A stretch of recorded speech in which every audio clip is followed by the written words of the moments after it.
Safety measures. Workers must wear gloves, helmets, and safety shoes. Be careful of wire ends to avoid injury. Ensure tie joints are firm to avoid collapse during concreting. Quality control checklist. Binding wire is properly tied at all joints.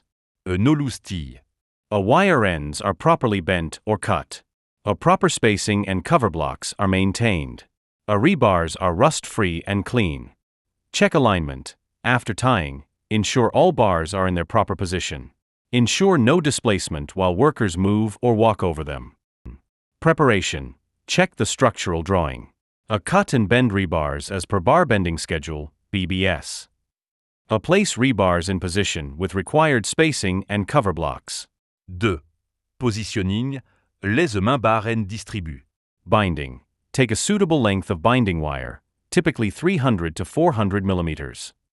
Wrap around the joint of rebars and twist using pliers. Trim excess wire ends to avoid rusting or injury. Bars as per the drawing.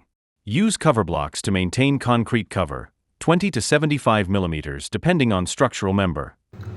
Thank you so much my friends for watching this video.